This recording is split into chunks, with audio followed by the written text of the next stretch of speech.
Assalamualaikum warahmatullahi wabarakatuh. Alhamdulillahirabbil alamin. Alhamdulillahilladzi an'ama 'alaina bi ni'matil iman wal islam. Asyhadu alla ilaha illallah al-malikul haqqul mubin wa asyhadu anna muhammadar rasulullah shadiqul wa'dil amin. Amma ba'd. Netizen warganet rahimakumullah. Berjumpa lagi dalam kajian global, kajian tentang Islam dan keseluruhannya, artinya bahwa Islam dan aspek-aspek yang ada di akhir zaman ini, karena Islam adalah menyangkut keseluruhan aspek kehidupan. Islam adalah kafah, Islam adalah komprehensif, tidak parsial, tidak sebagian. Kali ini adalah mengambil judul antara Dajjal dan akses internet. Sebagaimana kita ketahui bahwa dunia saat ini 90% sudah dikuasai oleh dunia maya atau dunia digital. Dari anak balita sampai kakek nenek, kaki-kaki ini sing wis mambu lemah cekelane HP Android, atau ya bisa dikatakan kakek-kakek nenek-nenek sing wis mambu lemah, wis untune ompong paribasane, tapi masih giat dan masih terampil memegang HP untuk akses ke dunia sekitar. Dalam keyakinan Islam bahwa Dajjal itu bisa secepat kilat berpindah dari satu tempat ke tempat lain. Misalnya dari Jakarta ke Washington Amerika, itu secepat kilat bisa sampai kabar tentang Dajjal. Nah, kesamaannya dengan internet bagaimana? Kita klik, satu klikan saja kabar kita, kalau aksesnya lancar, dalam hitungan detik sudah bisa sampai di Amerika kabar kita.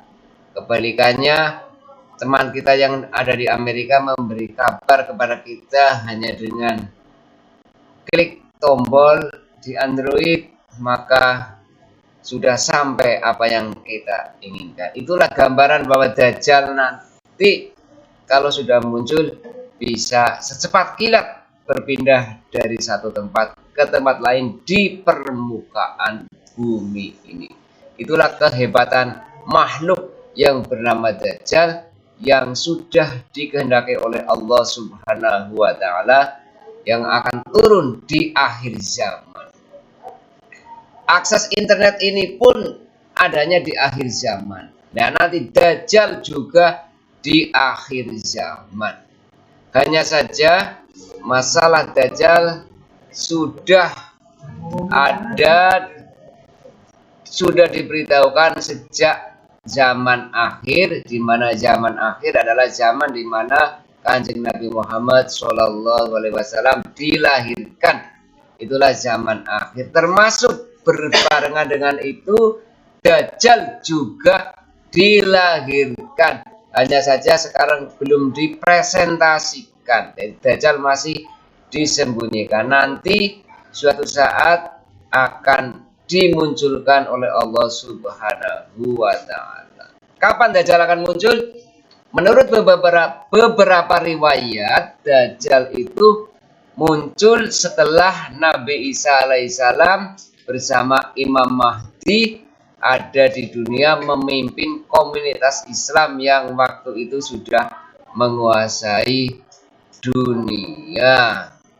Setelah Dajjal muncul membuat kerusakan di muka bumi, dan hanya dua kota yang tidak bisa dimasuki Dajjal, yaitu Makkah Al-Mukarramah dan Madinatul Munawwarah. Karena kedua kota itu dijaga oleh ribuan malaikat, sehingga Dajjal tidak bisa memasuki kedua kota tersebut. Nah, fenomena Dajjal yang bisa berbuat apa saja, yang sangat dahsyat, termasuk bisa membuat surga dan neraka, surganya Dajjal dan nerakanya Dajjal. Bisa membuat sebuah negeri makmur dan bisa membuat sebuah negeri jadi melarat, jadi miskin.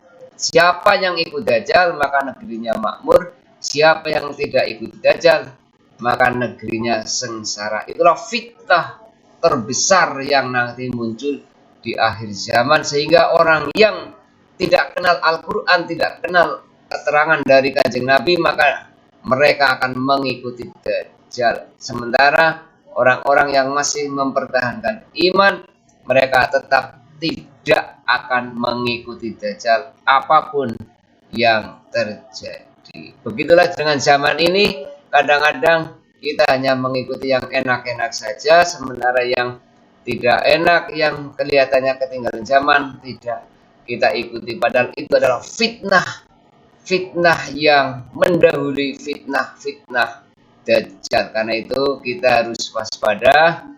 Dalam sebuah keterangan dari Rangga Warsito dikatakan bahwa amenangi zaman edan, sapa wonge ora raitan ora keduman, beja-bejane wong kang lali luwih beja wong kang eling lan waspada. Jadi sekarang dunia telah dipenuhi materialistis, hedonistis, semua bermuara pada kesenangan dan materi. Karena itulah kita kembali kepada Allah. Materi dan kesenangan hanyalah sebagai sarana hidup di dunia. Dzalika mataul hayati dunya, itu hanyalah kesenangan di dunia, dan Allah lah sebaik-baik tempat kembali. Marilah kita berdoa, mudah-mudahan kita terhindar dari fitnah Dajjal yang semakin hari semakin merajalela, dan tanda-tanda dekatnya Dajjal akan turun sudah semakin jelas dan di depan mata. Jadi zaman ini adalah zaman akhir. Sebentar lagi Imam Mahdi yang dijanjikan Allah akan turun, disertai turunnya Nabi Isa alaihissalam di menara timur masjid di Damsyik atau di Syria atau di Syam. Dan setelah itu akan turun Dajjal sebagai fitnah terbesar di akhir zaman. Dan itu adalah sebuah keniscayaan, sebuah ketentuan Allah yang pasti terjadi. Kita sebagai umat Islam wajib meyakininya dan mewaspadainya dengan tetap berpegang teguh pada tali Allah, dengan berpegang teguh pada Al-Quran dan Sunnah Rasul, serta nasihat-nasihat petua-petua para ulama-ulama yang solih. Insya Allah kita selamat fid dini wad dunya wal akhirah, dan Dajjal sebagai fitnah terbesar di akhir zaman akan bisa kita hindari.